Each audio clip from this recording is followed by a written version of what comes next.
Isang mapagpalang araw po sa ating lahat mga idol. So, sisimula na po kami ng kisame dito sa aming ongoing project. So, silipin natin mga idol kung paano yung preparation namin pag ganitong kisame. So, yung gagawin po namin kisame dito sa mga room mga idol is plain ceiling lamang po. So, kinuha na namin yung yung high ceiling niya.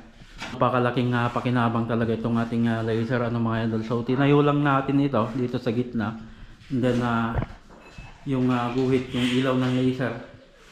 Yan na po yung susundan namin na paikot. Yan. So yan na talaga yung height niya, yung high ceiling niya. And then bago kami magsimula mga idol, ito yung unang preparation po namin. So yung wall angle, naglagay na kami ng butas ng wall angle. Ito na po yung susundan namin.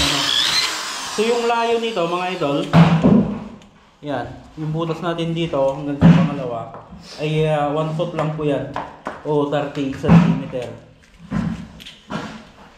Yung layo bawat butas para mas matibay po ganyan. And then yung gagamitin naming pandikit sa mga idol sa wall angle ay concrete nail. Pwede rin po yung yung blind rivet na mahaba, yung 3/4 o 1 inches yung haba ng blind rivet. Depende na po yan sa diskarte ng gagawa po. And then blind rivet 532 sa framing, 532 by 1/2 yung ginagamit namin mga idol. And then sa board kadalasan 532 by 3/4 yung haba ng aming ginagamit na blind rivet.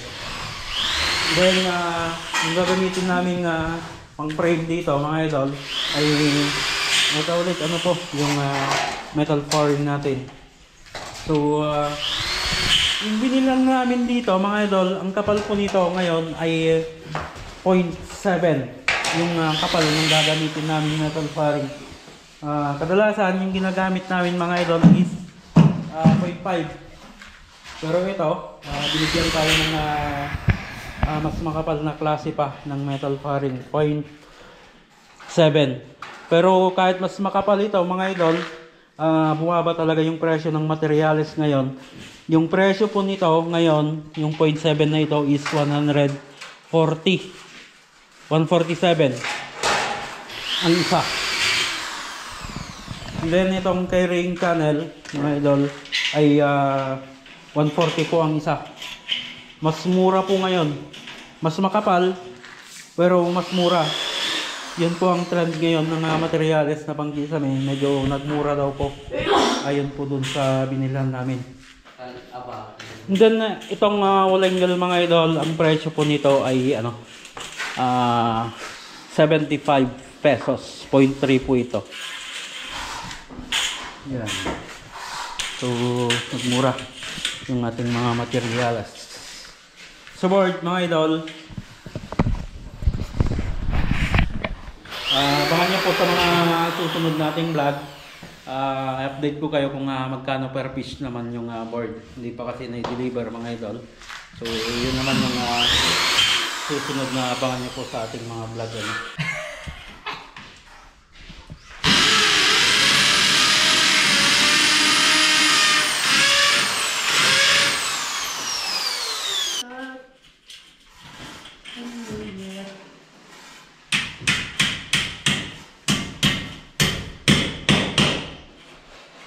Ang pala ito ba yung pan...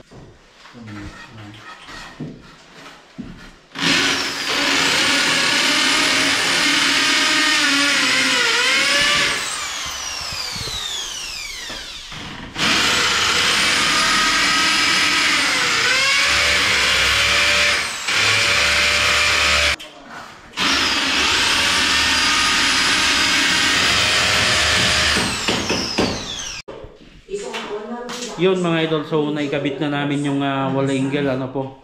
So ang susunod na ikakabit po namin ay ito pong carrying channel na po, ano. So itong carrying channel namin mga idol, nakabend po ito ng ng 25 cm. So mas mahaba ito, mas malakas yung kabit niya.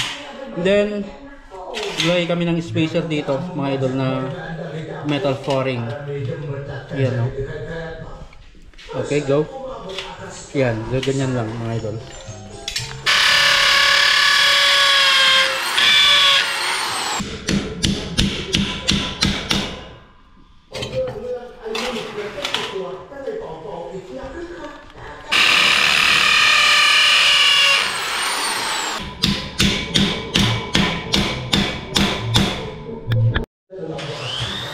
Yan, no?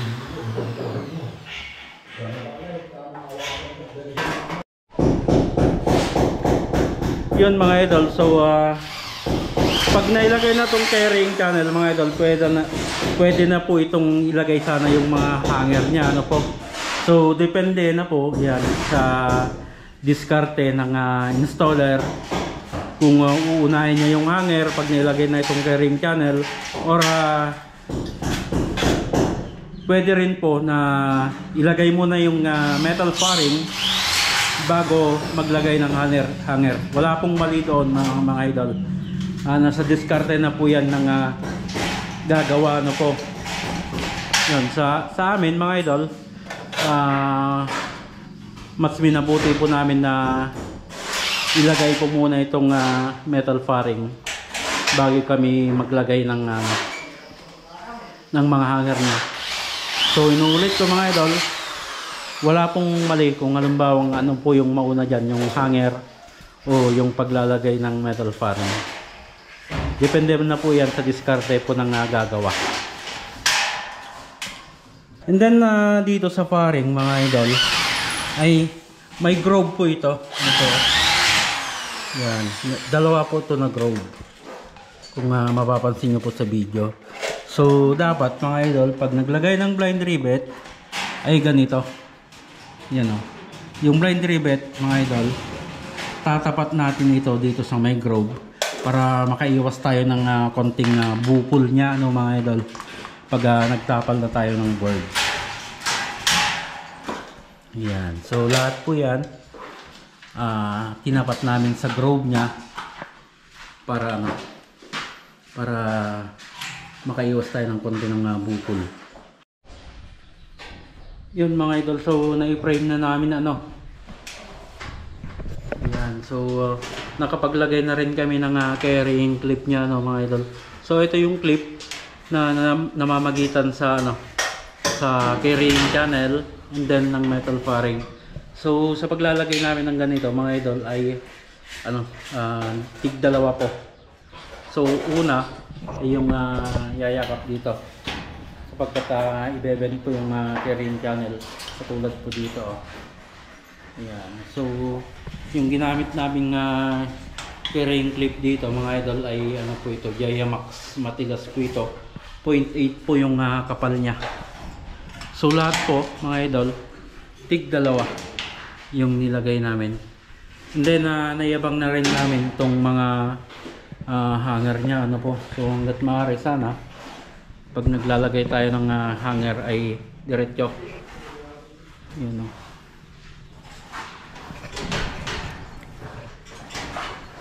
Yan. So pinalagpasan muna namin ito mga idol. Panoorin natin mamaya kung paano namin ikabit ito. Itong ilak, itong hanger niya. Yun mga idol, so ilalagay na namin itong hanger, So kung paano namin kinukuha ito, nilalak, ay ganito lang po, So pinagana na natin ulit yung laser natin, mga idol. So dito tayo kukuha ng sukat, sa gilid, mula dito sa wall angle. Yan. So 51.5. So ito ngayon yung ipapasa natin dito, mga idol. Yun.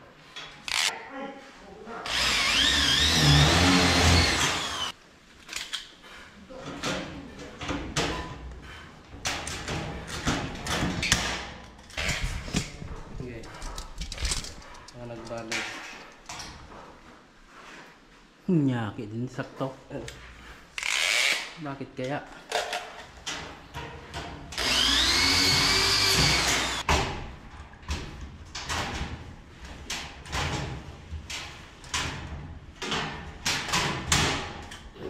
Yun, ito yung hanger niya, ano mga idol yan. So nakaribit na dito. So ang ginawa namin dito mga idol para mailak pa natin at para mas matibay itong hanger niya, ano. So ginunting namin dito mga idol. Yan, ginunting namin, then i-bend namin, fold namin ng ganyan. Yan, then dito lalagyan ng rivet dito mga idol, and then i-rivet pa natin dito sa likod para nakayuna yung hanger niya, mas matibay mga idol pag ganyan.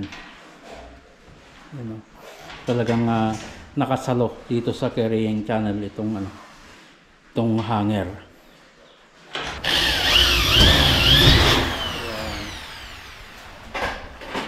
I-rivet pa dito mga idol.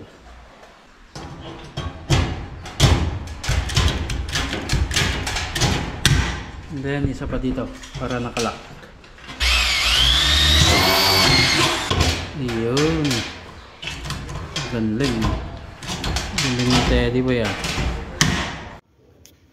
And then yung sa framing ng metal fairing mga idol, hanggat maaari gagamit tayo ng inches pag magpe-frame tayo. So ganito namin ginawa ito mga idol. Mula dito sa gitna ng ating fairing dito, patungo dito sa kabila ay 16 inches Yan po. 16 inches. Pasensya na po kayo sa metro natin. Yan.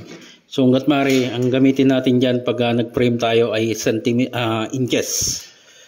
Yan And then itong carrying channel namin mga idol, ito na po yung maximum namin na spacing ng carrying channel, 80 cm. So ulitin lang natin mga idol, sa spacing natin ng metal fairing mula gitna hanggang gitna mga idol ay 16 inches. And then dito sa carrying channel ay 80 cm. Yun mga idol, so ito na yung frame ng ating kisame So plain ceiling lamang po ito. Yan Okay mga idol, so yan yung simpleng paraan ng aming pagkabit ng metal fairing metal fairing framing ng kisame. So kung may design mga idol, ganito rin lang po yung kung paano magsimula. So hanggang yan mga idol, sana nakapagbahagi kami ng konting idea po para sa mga baguhan nating mga kasama. So hindi po ito para sa mga veteranong ceiling installer. So hanggang yan mga idol, lagi po tayong mag-ingat at God bless po sa ating lahat.